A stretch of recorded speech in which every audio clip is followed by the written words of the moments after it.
Hello students and welcome back to education गुफ्तगू।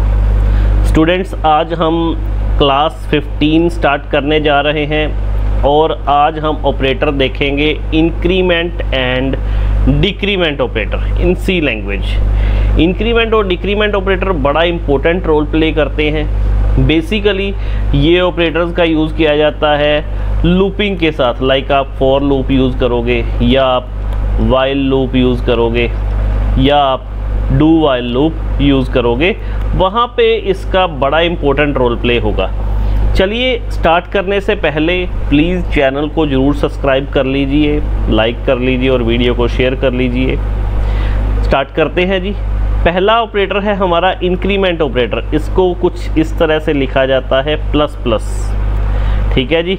Like अगर मैंने लिख दिया a प्लस प्लस, इसका मतलब क्या रहेगा, a equals to a plus 1, ठीक है जी। बड़ा अच्छे से समझेंगे इसको, छोटे से प्रोग्राम के साथ समझेंगे, बड़ा आसानी से आपको क्लियरली एक एक चीज़ यहाँ पे समझ लगेगी, ठीक है जी।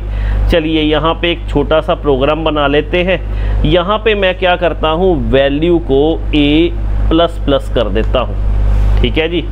रन करते हैं प्रोग्राम को, हमारे पास आंसर आता है 5। इसका मतलब क्या है, अब ये जान लेते हैं, बड़ा ज़रूरी है कि ये आया कैसे है आपके पास रिज़ल्ट। अब देखिए, मैंने स्टार्टिंग में a की वैल्यू दी 4, ठीक है जी। उसके बाद मैंने यूज़ किया a plus plus. a plus plus का मतलब क्या है, a equals to a plus 1, ठीक है जी। a की वैल्यू अपने पास क्या थी, 4 प्लस 1 कितना हो गया अपने पास, 5। दैट मीन्स लास्ट में a की वैल्यू क्या आ गई, 5 आ गई अपने पास, ठीक है जी। चलिए एक और प्रोग्राम देखते हैं। अब हम यहाँ पे प्लस प्लस ऑपरेटर का ना यूज़ करके सीधा प्रिंटफ स्टेटमेंट के अंदर ही यूज़ करेंगे। चलिए यूज़ करते हैं जी। मैंने यहाँ पे यूज़ किया प्लस प्लस ऑपरेटर, ठीक है जी। बड़ा अच्छे से देखिएगा। अब हमारे पास यहाँ पे रिज़ल्ट 4 क्यों आया, क्या कारण था रिज़ल्ट 4 आने का, इसका देख लेते हैं बड़े अच्छे से। अब देखिए हुआ क्या, हमारे पास a की वैल्यू 4 स्पेसिफाई की हुई थी, ठीक है जी। जो आपका ये प्लस प्लस, जिसको आप इंक्रीमेंट ऑपरेटर बोलते हो, इंक्रीमेंट ऑपरेटर भी 2 टाइप्स का है। अगर आप प्लस प्लस लगा देते हो पीछे तो ये है आपका पोस्ट इंक्रीमेंट ऑपरेटर, ठीक है जी। पोस्ट इंक्रीमेंट ऑपरेटर क्या बोलता है कि पहले जो तूने काम करना है वो कर ले और उसके बाद मैं क्या करूँगा, अपनी वैल्यू इंक्रीमेंट करूँगा। अब देखिए मैंने क्या किया, मैंने a की वैल्यू 4 सेट की हुई थी। 4 सेट करने के बाद मैंने प्रिंटफ स्टेटमेंट का यूज़ किया और उसमें %d लगा के मैंने a प्लस प्लस कर दिया।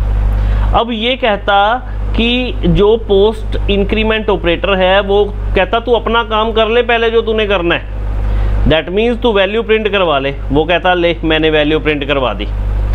लेकिन इंटरनली इसके बाद क्या होगा, a की वैल्यू जो है वो 5 हो चुकी होगी, लेकिन ये पोस्ट इंक्रीमेंट होने के कारण क्या है, ये कहता है कि तू पहले अपना काम कर ले जो करना है।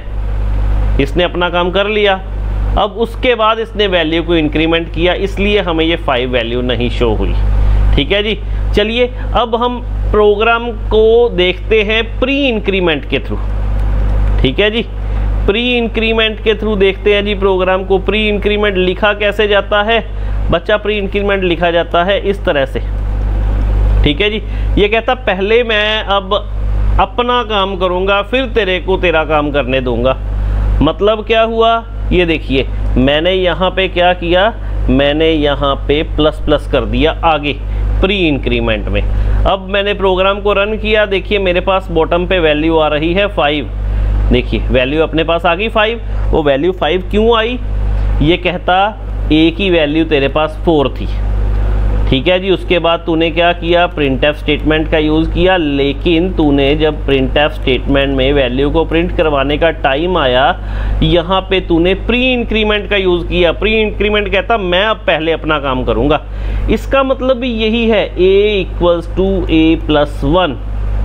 ये भी इंक्रीमेंट करेगा, लेकिन ये पहले इंक्रीमेंट करेगा, मतलब पहले a की वैल्यू को 5 कर देगा।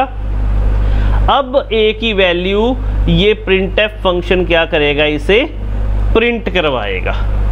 आई समझ आपको बात?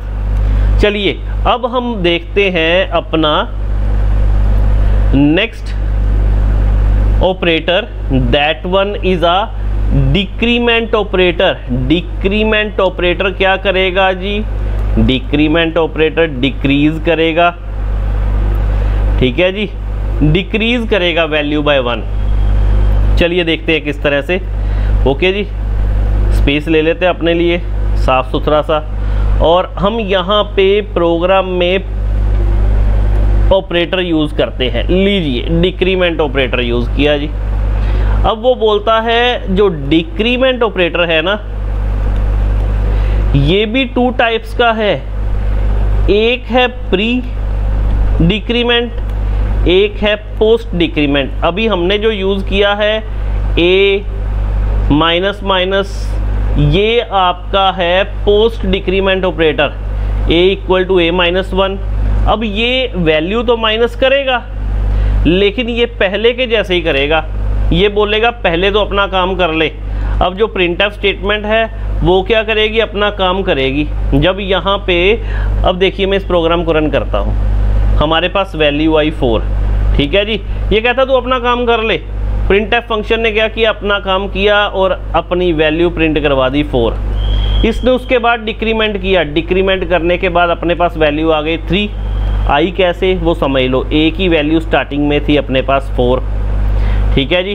प्रिंटफ फंक्शन अब आया, प्रिंटफ फंक्शन कहता मैं अपना काम कर लूँ, ये कहता कर ले, और प्रिंटफ फंक्शन ने a की वैल्यू प्रिंट करवा दी 4, और उसके बाद a की वैल्यू यहाँ पे डिक्रीमेंट हुई, 4 माइनस 1 वैल्यू क्या हो गई अपने पास 3, लेकिन वो पहले ही प्रिंट हो चुकी थी, इसलिए हमें 3 वैल्यू शो नहीं हुई, ठीक है जी।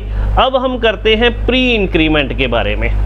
लीजिए अब अगर यहाँ पे मैं इसको आगे लिख देता हूँ, माइनस माइनस को लिख दिया जी। चलिए रन करते हैं। वैल्यू आई 3, क्यों वैल्यू आई 3? ये देखिए a की वैल्यू स्टार्टिंग में थी अपने पास 4। अब ये प्रिंटफ फंक्शन आया जी। प्रिंटफ फंक्शन कहता मैं वैल्यू प्रिंट करवा लूँ, ये कहता नहीं, प्रिंट नहीं करवानी, पहले मैंने वैल्यू को डिक्रीमेंट करना है। लीजिए इसने वैल्यू को डिक्रीमेंट किया, उसके बाद प्रिंटफ फंक्शन को इसने वैल्यू प्रिंट करवाने दी। कितनी वैल्यू प्रिंट करवाई? 3, ठीक है जी। आई होप आपको इंक्रीमेंट और डिक्रीमेंट ऑपरेटर के बारे में बड़ा क्लियरली पता लग गया होगा बच्चे, ठीक है जी। कल हम नए लेक्चर के साथ मिलेंगे और हम देखेंगे कंडीशनल, या जिसको हम टर्नरी ऑपरेटर बोलते हैं। और जाने से पहले वीडियो को सब्सक्राइब, लाइक और शेयर ज़रूर कीजिए। कल हम फिर मिलेंगे 5 o'clock